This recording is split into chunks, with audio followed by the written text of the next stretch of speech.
So here is our second sample question. This comes from 7.2.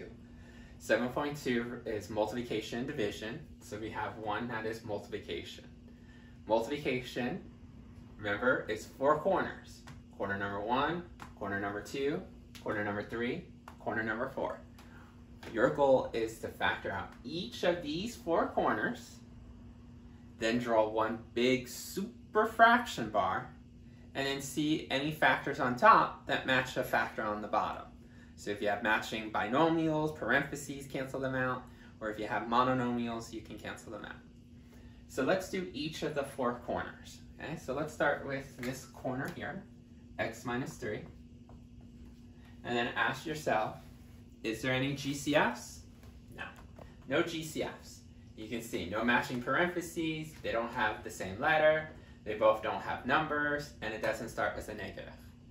And then you ask yourself, okay, no GCF, but you still have to count how many terms? 1, 2. 2 terms means difference of squares. Yes, you have a minus sign, but 3 is not a perfect square. Remember your list.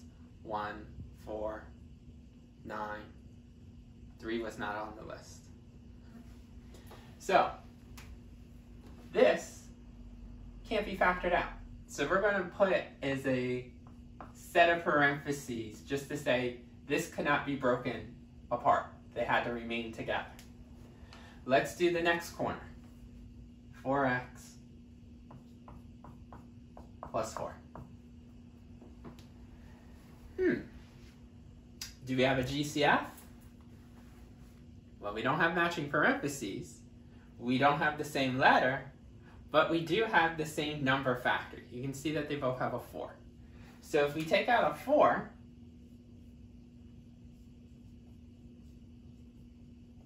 there's my GCF. What's my leftovers? 4 on top and a 4 on the bottom cancel out, leaving you with x. And then 4 divided by 4, you're going to be positive 1. Once you take out your GCF, then just make sure that this cannot be factored any further.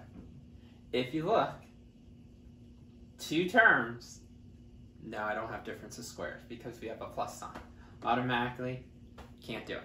Even though 1 is a perfect square, if this is not a minus sign, can't do difference of squares.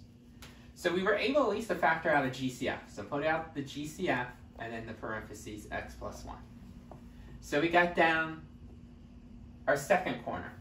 Let's get done the third corner.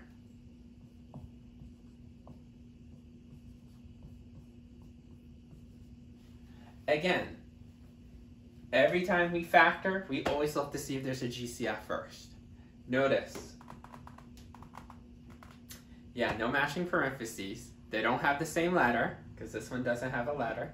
They don't have the same number, because this doesn't have a number term at all. And it doesn't start with a negative. So there is no GCF.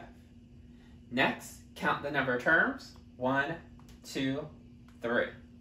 Now remember, with 3 terms, you had some choices. I told you could do FOIL, but I don't like FOIL. So I always told you it's between shortcut and arch.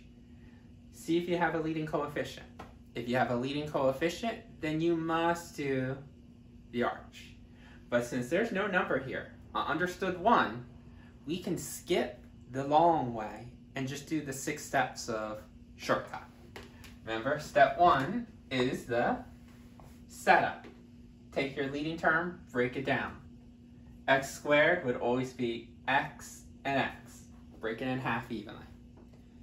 Second step, we need to have signs in here. Remember, this plus sign says that we have to have the same signs. So these 2 must have the same signs. Now that means either 2 negatives or 2 positives. How do you know which type? Look at the middle. Anytime that it's same, when you look at the middle, it tells you what type. So same positives. Now that we have that, third step, do all the combos of 2. Not that many combos of 2. 1 can go in there 2 times. That's it.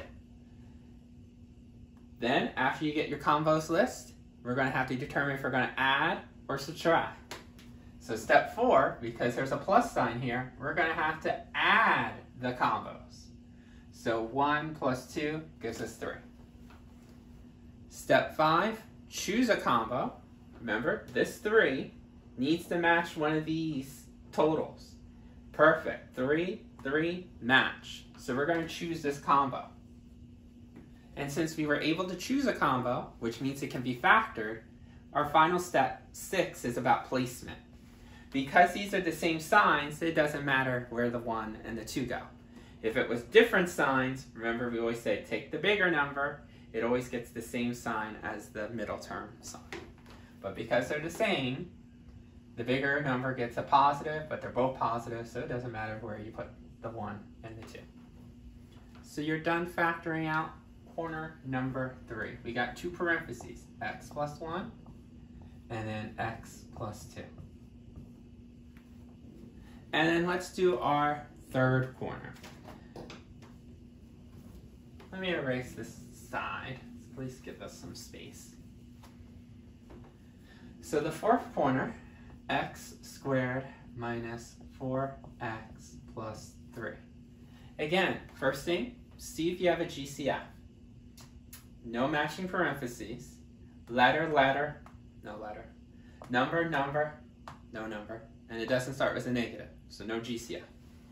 Next, how many terms? 1, 2, 3. 3 tells you off the bat you get to choose. Shortcut, arch, FOIL. For me, notice there's no number in front, so I'm going to do shortcut. So for shortcut, we already did it here, but just to remind you, it's 6 steps. 2 sets of parentheses, break down the leading term. That's step 1. Sign issue, got another positive. Positive at the very far end tells you same sign. So this and this must be the same. They must match each other. So we got to determine if they're going to be 2 pluses or 2 negatives. How do I determine? This is the only time that we look at this middle term sign. This tells us that we're going to do same negatives here because of this guy. Next, step 3. Do all the combos of 3. Again, it's just 1 and 3. There are some numbers, as we already saw, that you'll have multiple ones, like 24. 1 and 24, 2 and 12, 3 and 8, 4 and 6. These numbers are so small, they're prime numbers, there's only one combo. Once we get our combo list done, now we got to determine, are we going to add or subtract? Because of this last sign, we have to add. We told you same and add go hand in hand.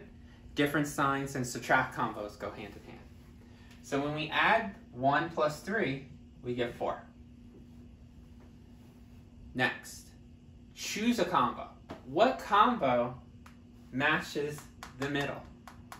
You can see there's only one combo, and luckily enough, it matches. If it did not match, then we cannot factor this out. This would be considered prime if you couldn't find a GCF out. But because we were able to find a match, we're going to put 1 and 3. Because these are the same signs, it doesn't matter where the 1 and the 3 go.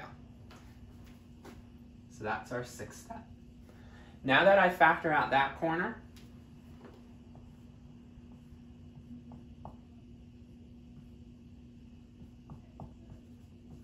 since all corners are factored out, let's get a different color pen.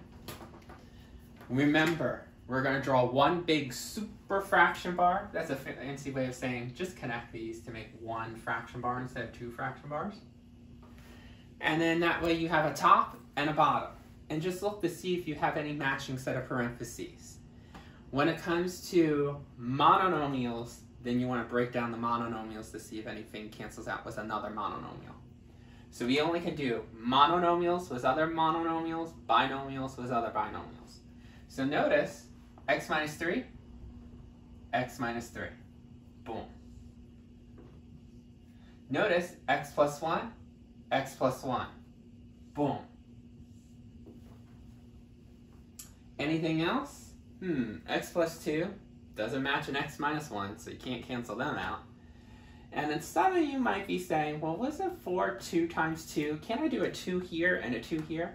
Remember, binomial 2 cannot cancel out with monomial 2. So you cannot cancel out this with this. This is a monomial, so you can't touch this guy. So then what's left over? Well, let's erase so we can show you. We have this, this, and this. So our answer is x plus 2 over 4x minus 1.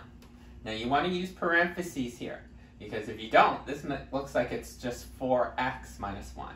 In actuality, it's 4 times x and 4 times negative 1. So make sure you use your parentheses. So I suggest if it has parentheses, just copy them. Has parentheses, just copy it. So that would be your answer for number 2.